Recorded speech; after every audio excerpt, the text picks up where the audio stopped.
আপনারা দেখছেন খবর কলকাতা, খবরের সঙ্গে সারাদিন।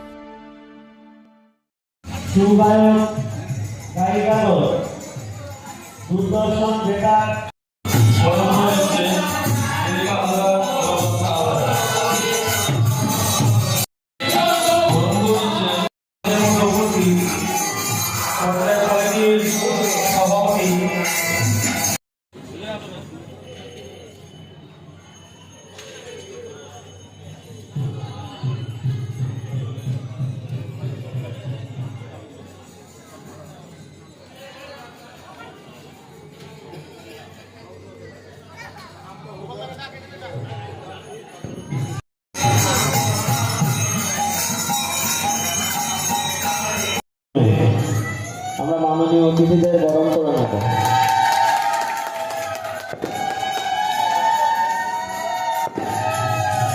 এবারে নারী শক্তি কমিটির সভাপতি ভাবনা হালদার এবং আজকে বালা সাহাপুর চোরক ময়দানে যে বাউল গান হচ্ছে কত সালে প্রতিষ্ঠিত হয়েছিল এবং কত প্রহর হবে এবং বাউলকে সামনে রেখে কি কি কর্মসূচি হাতে নিয়েছেন? আজকের যে এই অনুষ্ঠানটা এটা আমাদের হয় একটা সরস্বতী পূজার মাধ্যমে। তো আজকে সরস্বতী পূজার মাধ্যমে আমাদের মাধ্যমে এই অনুষ্ঠানটা শুরু। খুবই একটা ক্ষুদ্র পাই কমিটি আজকে একটা বিস্তর আকার নিয়েছে। সেখানে আমরা রাজ্যের প্রান্ত থেকে যারা পশ্চিমবঙ্গের খ্যাতনামা শিল্পী, যারা পশ্চিমবঙ্গের অন্যতম শিল্পী, সেই শিল্পীদের আমাদের এখানে 3 দিন দিবারাত্রি আগামীকাল থেকে আগামী সকাল 6টা অবধি 24 পর এখানে অনুষ্ঠান চলতে থাকবে। আপনার নাম পরিচয়? আমার নাম সুখদেব হালদার, আমি এই লোক সংস্কৃতি ও বাউল উৎসব কমিটির সদস্য। सर्वे भद्राणि पश्यन्तु मा कश्चित् दुर्भाग्यं भवेत्। हे कृष्ण करुणा सिन्धु दीनबन्धु जगत्पते गोपेश गोपिका कान्त राधा कान्त नमस्ते। ओम गुरुर्ब्रह्मा गुरु विष्णु गुरुदेव महेश्वर गुरुदेव परम ब्रह्म तस्मै श्री गुरवे नमः।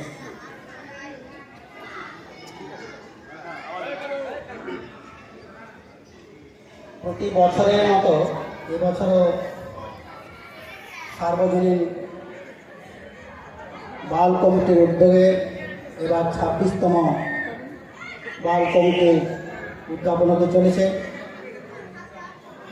সেই উপলক্ষে আজকে মঞ্চে যারা আছেন, আমাদের বর্তমান বিধায়ক গোপাল সাহা মহাশয়, আমাদের প্রাক্তন বিধায়ক ভূপেন্দ্রনাথ হালদার মহাশয়, আমাদের নিতাই মণ্ডল মহাশয়, আমাদের শাহপুরের যিনি প্রধান কি নামটা জানা নেই, মাম্পি শাহ মহাশয়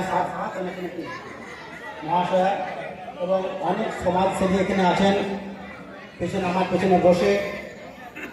তাদেরকে আমার আজকের শুভ সন্ধ্যায় সকলকে আন্তরিক প্রীতি শুভেচ্ছা এবং ভালোবাসা। এই যে কমিটি যারা গত হয়ে গেছেন একটু আগে, তাদের উদ্দেশ্যে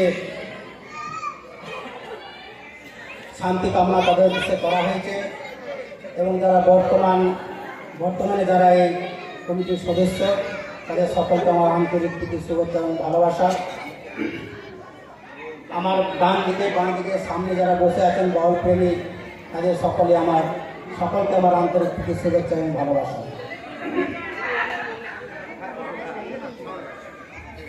বাউল গান বা বাউল সংস্কৃতি আমাদের হচ্ছে একটা প্রাচীন সংস্কৃতি। সেই সংস্কৃতিকে বালা সাহাপুরের যে সার্বজনীন বাউল কমিটি তারা ধরে রেখেছেন, তার জন্য তাদেরকে আন্তরিক সাধুবাদ এবং ধন্যবাদ জানাই। বাউল গান এমন একটি গান বা বাউল সংস্কৃতি এমন একটা সংস্কৃতি, এখানে এটা বিশেষ করে পশ্চিমবঙ্গের ক্ষেত্রে খুবই প্রযোজ্য, কিন্তু সারা ভারতবর্ষ জুড়ে এর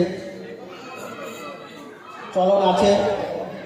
খালি এখানেই নয়, ভারতবর্ষের পৃথিবীর বিভিন্ন প্রান্তে বিভিন্ন দেশেও এই গানের প্রচলিত আছে এবং যারা যারা ভালো ভালো শিল্পী তারা গান করতে যান সেই সব জায়গাতে বিদেশে।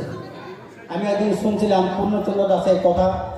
তিনি বলছিলেন বহু কষ্টের মাধ্যমে আমাকে পাড়ি দিতে হয়েছিল আমেরিকাতে। সেখানে খালি খমক বাজিয়ে, খমক বলতে যেটা আর কি বাজানো হয় আর কি, কী বলে, খমকই বলে তোমার নাকি।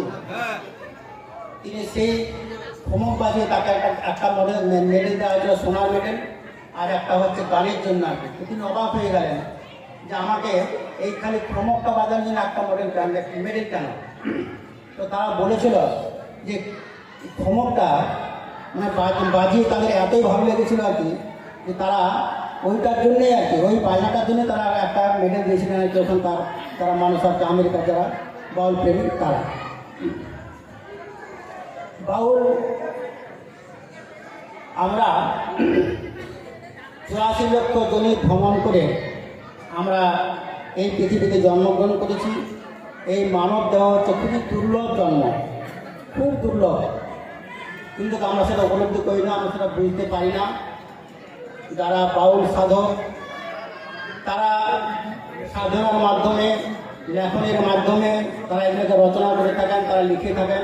এবং যারা বাউল যারা তারাও সাধনার মাধ্যমে তারা সেই গানগুলোকে আমাদের এই মঞ্চে তারা গান গেয়ে গেয়ে আমাদেরকে সচেতন করে থাকেন আর কি।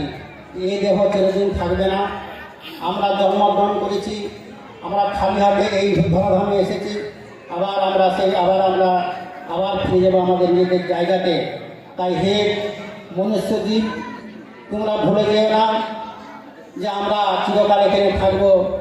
তাই তোমাদেরকে সচেতন করছি যে এই মনুষ্য জন্ম, এই জন্মকে ভগবত উঁচু করতে হবে সাধন ভজনের দ্বারা, ভগবত উপলব্ধি